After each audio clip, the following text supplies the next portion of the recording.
All right. Well, good Friday morning to everybody. My name is Robert Green, and I'm the founding attorney at Kootenai Law Group, a estate planning and business law and tax law firm here in Coeur d'Alene, Idaho.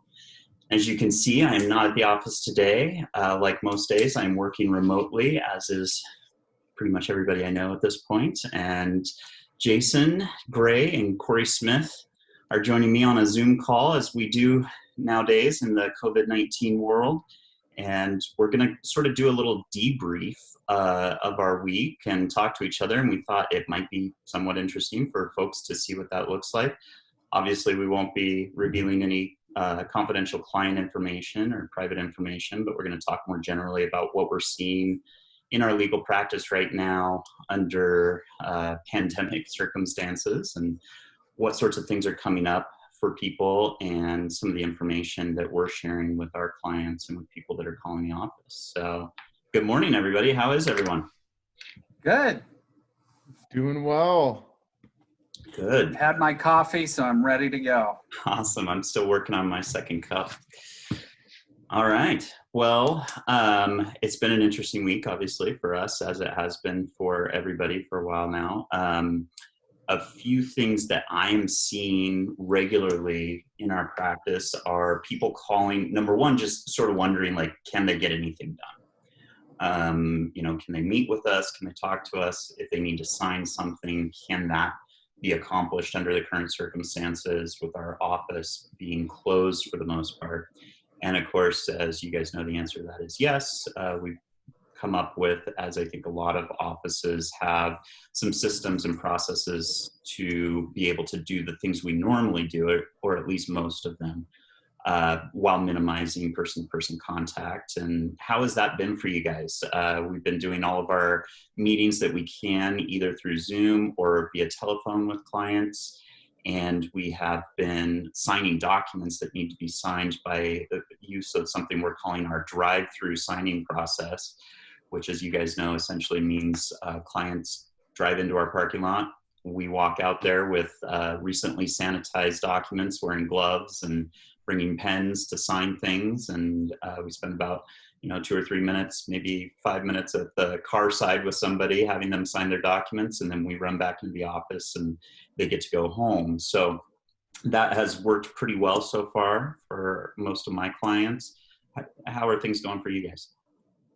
Everything has been going really well on my end. Just want to thank our clients, and if there's any upside in all of this, it's just seeing how everybody is kind of coming together and making the best out of a difficult situation.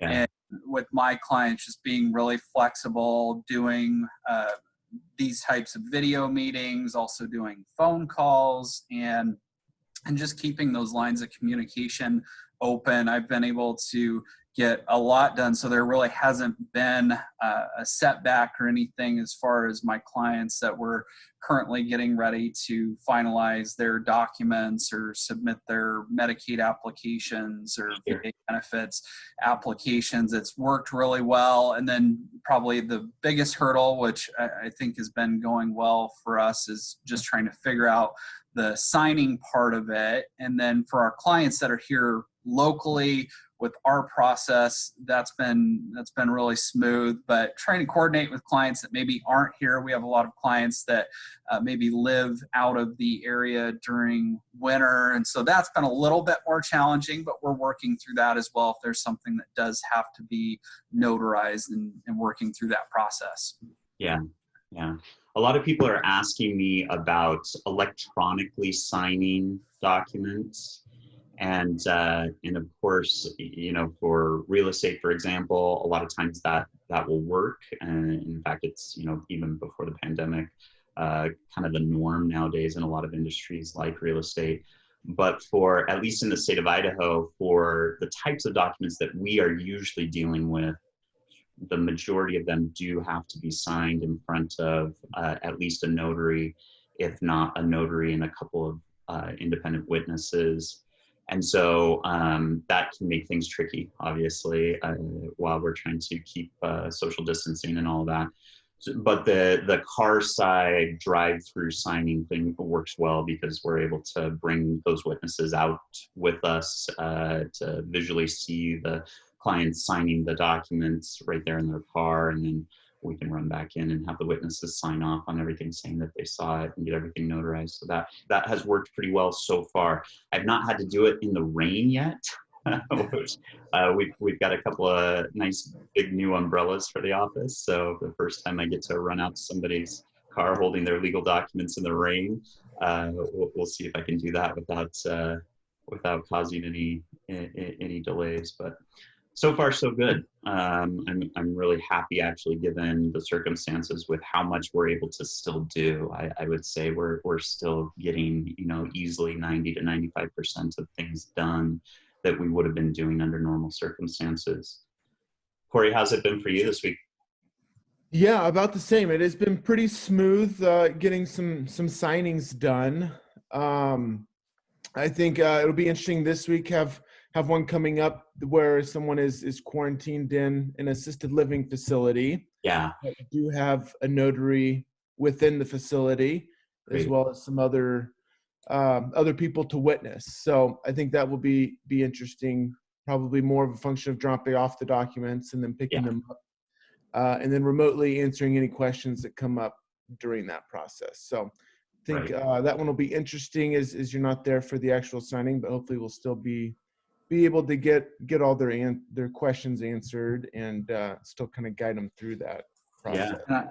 And I've had the same thing with some of my clients that are working through the process of applying for Medicaid benefits or VA benefits for long-term care, and trying to make sure that we get everything submitted if they need that assistance. And I've had the same experience. There's a lot of good resources within different facilities, and they're always amazing to work with, even before this, when we've done on-site signings. And so that's been really good to see. And then the other thing that's been extremely useful is for our existing clients, if they already have a power of attorney document in place and they're at an assisted living facility or in skilled nursing, it makes it so nice if we can still work either going through the children or whoever is their designated agent. Having that document can make things just go so much more smoothly. Yeah, I think that's something that has come up a lot as I've been having conversations with people. Oftentimes people who, as is very common, have been putting off either doing an estate plan or updating an existing estate plan. Maybe they've moved from another state and they know that they need to get their documents redone under Idaho law, but they've just been putting it off for a couple of years. So we're getting a lot of those phone calls of people that are going, oh, shoot, maybe, now's the time to get it done.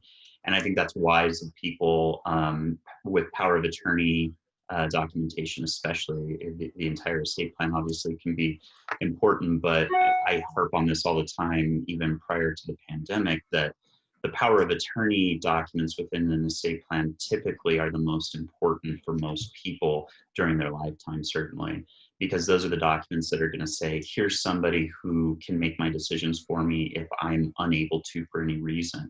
And that could be because you become incapacitated because you're ill or something like that. But it could also just be that you cannot get to or go do the things you need to do for yourself in terms of managing your finances, but perhaps somebody else can, either because you're stuck somewhere else, you're out of the state, and it's something that can't be handled by phone, or maybe you are under conditions where you have to truly self-isolate in your home and cannot leave because you're in a high-risk category, or something along those lines. Having a power of attorney document in place that gives somebody the ability to manage your finances and conduct some of that business for you is really, really useful. And the other thing to think about right now is avoiding guardianship and conservatorship. So as you guys know, in Idaho, if you don't have power of attorney documentation in place and something happens to you and you become incapacitated, so you're alive but not able to make your own decisions, if you don't have power of attorney documents in place that gives somebody the authority to manage your affairs for you, both financial affairs and medical decision-making, then somebody most likely a family member, is going to have to hire an attorney like me and go to court and request a judge give a family member the authority to make legal decisions, make financial decisions, and make healthcare decisions. And that process is called guardianship and conservatorship. And a few issues are coming up with that right now. Number one, under the best of circumstances, that process takes a while. You know, it's usually a 90-day process at a minimum. Under the best of circumstances, that process is not inexpensive. It's thousands of dollars to get through that process in legal fees and fees to various third parties that have to be involved. It's not a very private process because a lot of people under Idaho law have to get involved in that process. The court has to appoint a third independent attorney. The court has to appoint a social worker to give a report to the court. So it involves a lot of stuff. And that brings us to the third issue, which is right now under the stay-at-home orders, getting any or all of that done, even within a 90-day period, looks to be nearly impossible. We haven't had to try to do a full guardianship since the pandemic started, but we know that the court system is operating at partial capacity right now, and essentially has said, you can file just about anything with the court right now, but they're not going to take any action on things that aren't essential or emergency matters. And some guardianship and conservatorship actions will fall into that category, but the attorney is going to have to properly communicate to the court through the pleading documents, here's why this is an emergency that has to be acted upon immediately. And so under all of those circumstances, we just would prefer people not find themselves needing a guardianship or conservatorship action, and instead able to rely upon power of attorney documents that they put into place ahead of time. That's not going to be possible for everybody. There are going to be people that need to go through the court to get those authorities in place. But for anybody who has the ability right now to get it done ahead of time and avoid that hornet's nest of guardianship and conservatorship, it's certainly something that's on a lot of clients' minds. And I've been walking through a lot of clients this past week and past 2 weeks really over how important that is. And a lot of people want to have that sort of checked off their list at this point, which I think is really wise. What about tax stuff, Corey? Obviously, some of the tax rules changed. The deadline for filing taxes has changed both at the federal and state level. Talk to us a little bit about that. Yeah, so the IRS has pushed the federal filing deadline for individuals to July 15th. As of now, the state did not go all the way to July 15th. Instead, they went to June. Which I believe, as we've discussed previously, is just kind of a function of the state budget. And so it'll be interesting to see if they get any relief there or if they hold true to the June deadline. But especially since you have to have the federal return done to do the state return. Right. Kind of basically means under current circumstances, Idahoans have to have their federals done by June 15th, even though the feds have said July 15th. Is that right? Exactly. Yeah. And, but I would say on top of that, they have also provided some relief for delinquent taxpayers, we'll say, or people who have a tax liability out there that they're working through, either working through the application process for something like an offer in compromise or an installment agreement, or already have one in place and are currently making payments towards it. I heard, Corey, that with existing installment agreements, that if you have automatic debit of your account to pay those installments monthly, even though the IRS is currently not forcing people to make their installment payments, and I forget how long that's going on, if it's like 3 months or something like that, 90 days maybe. But in any case, you have to proactively contact the IRS and have them stop automatically debiting your account, is what I've heard, if you're on one of those payment programs. Yes, and so the payments have been, I guess your requirement to make the payments has also been suspended until July 15th for now, till the filing deadline. There's talk that they will extend that further, similar to like the student loans, which I think are up to 6 months now. Right. But yeah, if you are, that's if you are making the payments, if you send them in every month. If you are doing the direct debit, then you have the right to sever that direct debit setup until July 15th or until kind of further notice. But and I'm sure that only requires about a 3-hour conversation with the IRS, right? Right. Should be very easy. And then of course they say, don't call us, but don't call us. But by the way, the only way you can do this is to call us. Yeah. So I would recommend, especially for us on the Pacific time zone, waking up at about 6 to get in the queue first thing. Yeah. Probably the only way you're going to get it done. Yeah. Well, I think it's hard for people too with sort of the shifting landscape. I know I've had clients that are applying for various programs that are out there to help everybody get through this. And then you'll apply for one program and then they'll extend it or change it. And it's like, well, wait, I just applied for the other relief. So now I have to reapply for the new extended relief, and there's a lot going on there. Yeah, with those loan programs out of the CARES Act, obviously the payroll protection is what I most often hear it referred to, but the loan program where essentially my understanding is that it's technically a credit towards your 2020 taxes, but the government is going to cover the costs for small businesses that apply for this loan. Cover the costs of payroll, and the cost of payroll is defined fairly broadly. So we're talking about obviously, the compensation to an employee, but also federal and state taxes and Social Security and Medicare withholdings, all of that, the actual cost to the employer. And that includes group health insurance costs, so whatever the employer would have normally covered for that. And so anyway, all of that can be covered by that program, which appears to be the program that will give the most immediate assistance to most small business owners.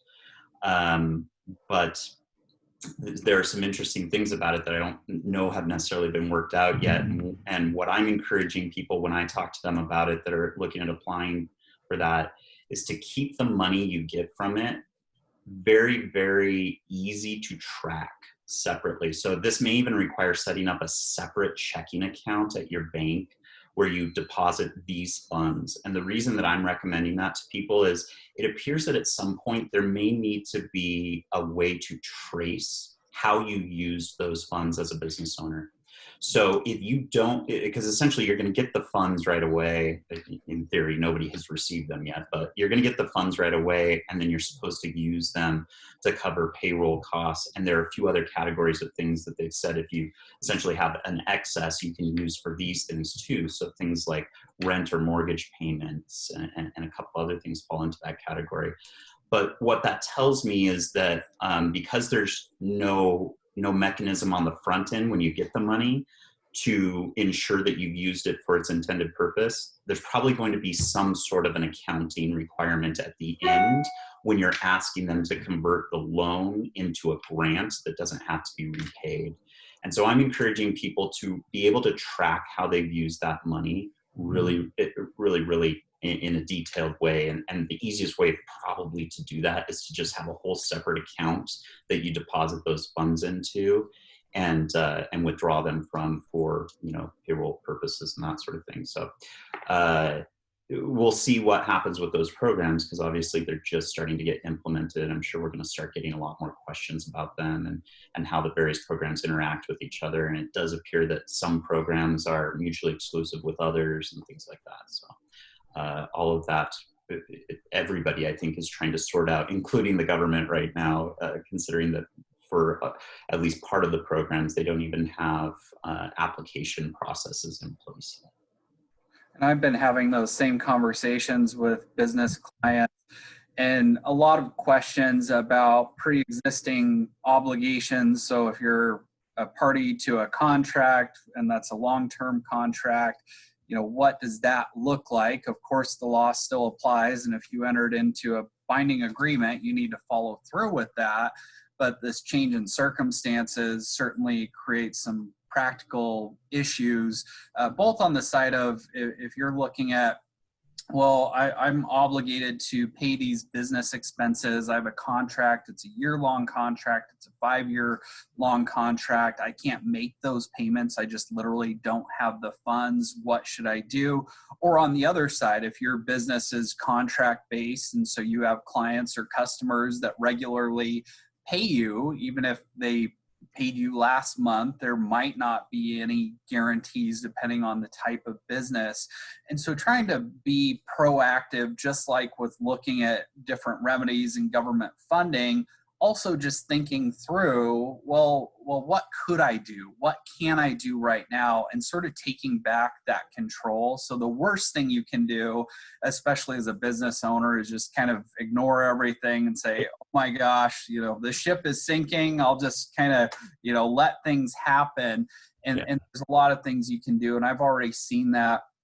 It's been good to see, especially with businesses in our community where there's a partnership involved and just some really good conversations. And that's not right for every circumstance, but people kind of coming together as business owners and saying, well, hey, look, I really want to support your business in this way, but I can't do that right now because of this. How can we work together and try to find a solution that will help get us through this? So keeping those lines of communication open. Don't feel like just because things aren't great right now, if you have a good relationship with other businesses that you're in partnership with, reaching out to them and utilizing those lines of communication where appropriate.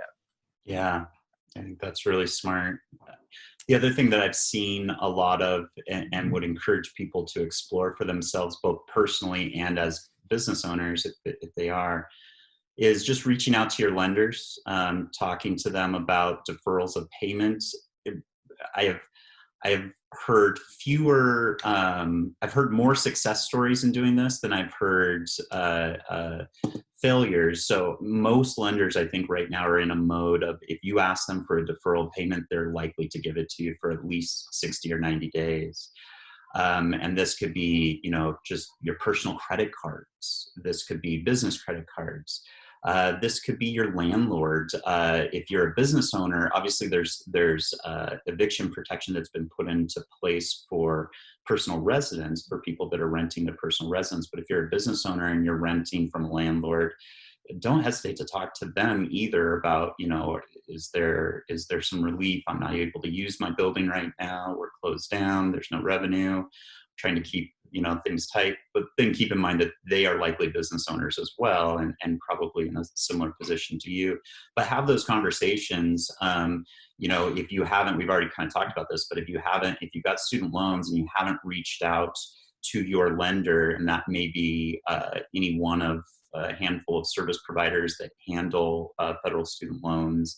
Navient is one of the biggest, Mohila is one of them, but reach out to those entities because they all have deferral programs right now, both for federally backed loans and their private loans. Typically, private student loans right now are also offering deferment.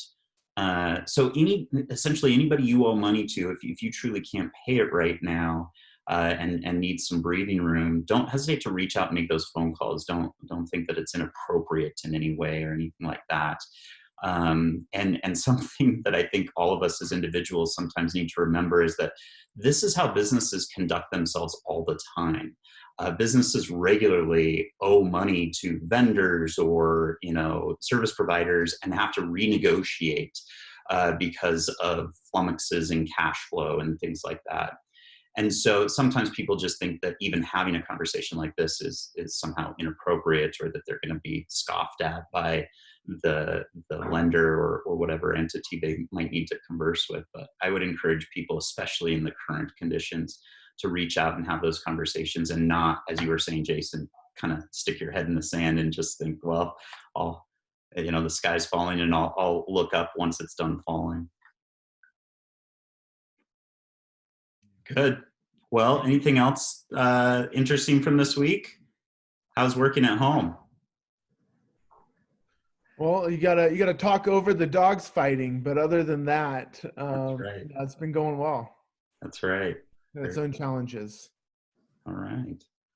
Well, it's great to see you guys. I miss seeing you at the office as much as we used to, but we'll continue to get things done for clients and continue to see each other on screens for a while. And maybe we'll record another one of these in the future. In fact, if anybody's watching this and on whatever platform we pushed out on, probably social media, if there are topics you would like us to discuss in future versions of this, feel free to submit those. Just please don't submit any personal, specific information. This is not an appropriate forum to give you advice on your particular legal issue. But if you can ask us a more general or generic question, we can certainly address it in a more general or generic way in this format. And if you have an actual legal question for something that you're facing right now and you need assistance in making a decision on it, just give our office a call and we're happy to have a complimentary telephone conversation with you about that. All right. Well, good to see you guys. Hey, should we reveal whether or not we're actually all wearing suits at this point? I'm sure. I'll do it. All right. I have jeans and sandals on. Jeans and sandals. Very Not cool. my pajama pants, but you know. Oh, rocking the shorts. Very, very nice. So I've got this year's Christmas pajamas as my bottom right now. So it's professional on top, quarantine on bottom. You have to like the elastic waistband in these times. I know. I just want to snack all day long. Right? I'm home all day. I'm just going to eat everything in sight. That's right. Yeah. My kids will even bring me the leftovers of their snacks. Not good. Not good at all. All right, guys. Well, all great right, to see you. And you guys take care of yourselves and we'll talk again soon. Okay. All right. Bye.